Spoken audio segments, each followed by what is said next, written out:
احمدہ و نصلی علی رسولہ الکریم اما بعد. سورۃ البقرہ مدنیہ. سورہ بقرہ یہ جو سورت ہے یہ مدینہ میں نازل ہوئی ہے. یہ سورت 40 رکوع اور 286 یعنی 80 پر 6 آیات پر مشتمل ہے. درس نمبر 4 درس نمبر 4 قرآن مجید شک سے بالا تر کتاب ہے. قرآن مجید شک سے بالا تر کتاب ہے، یعنی قرآن مجید اللہ تعالیٰ کی وہ کتاب ہے جس میں کوئی شک کی، کوئی ڈاؤٹ کی، کسی شبہ کی کوئی گنجائش، چانس نہیں ہے. ٹھیک ہے. اس لیسن میں اور اس درس میں ہم لوگ آیت نمبر 1 سے 2، آیت نمبر 1 اور 2 کے بارے میں پڑھیں. اعوذ باللہ من الشیطان الرجیم بسم اللہ الرحمن الرحیم. الف لام میم ذالک الکتاب لا ریب فیہ. لفظ بلفظ ترجمہ. الف لام میم، اللہ ہی اس کے مطلب کو جانتے ہیں. اس سے پہلے میں آپ لوگوں کو پڑھا چکا ہوں نورانی قاعدہ میں حروف مقطعات کے بارے میں. حروف مقطعات کا جو ترجمہ ہے وہ اللہ ہی کو معلوم ہے، اس کا مطلب اللہ نے ہم لوگوں کے لیے واضح نہیں فرمایا ہے.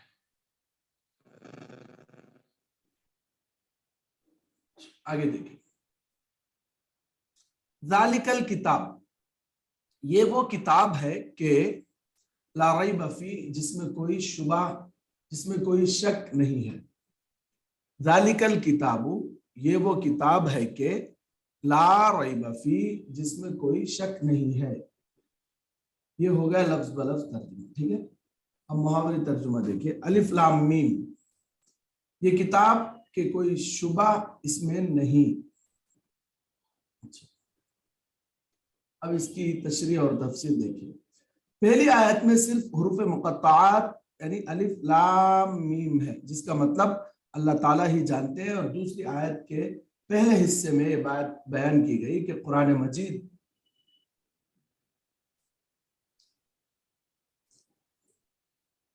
شک اور شبہ سے بالا تر کتاب ہے، یعنی شک شبہ سے پورا اوپر کی کتاب ہے. شک شبہ کی اس میں کوئی گنجائش نہیں ہے. قرآن مجید روز روشن کی طرح ایک واضح کتاب ہے. قرآن مجید روز روشن کی طرح، روز روشن بولے تو دن کو بولتے. ابھی جو صبح ہوتی نا، ہم لوگ دیکھتے کہ صبح میں ہر چیز کلیئر رہتی، اس میں کیا بھی کوئی بھی چیز چھپی ہوئی نہیں ہوتی ہے عموماً. تو اس کے لیے قرآن مجید روز روشن کی طرح ایک واضح کتاب ہے جس میں شک و شبہ کی کوئی گنجائش نہیں. اگر کوئی اس کتاب کو شک کی نگاہ سے دیکھتا ہے تو اس میں قرآن مجید کا کوئی قصور نہیں، بلکہ اس شخص کا قصور ہے جو اس کتاب کو شک کی نگاہ سے دیکھ رہا ہے. اگر کوئی شخص دن کے اجالے میں نیلے آسمان کے نیچے کھڑے ہو کر یہ دعویٰ کرنے لگے، یہ چیلنج کرنے لگ جائے کہ یہ رات ہے دن نہیں، تو اس میں سورج کا کیا قصور ہے؟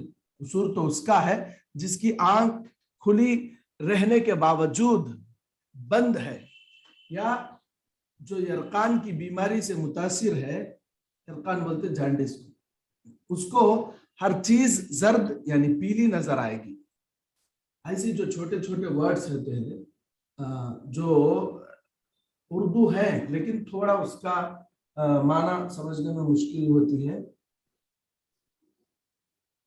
اور میں اس کو آپ لوگوں کے سامنے کھول کے بیان کرتا ہوں تو آپ وہ چیز کو لکھ لیجیے.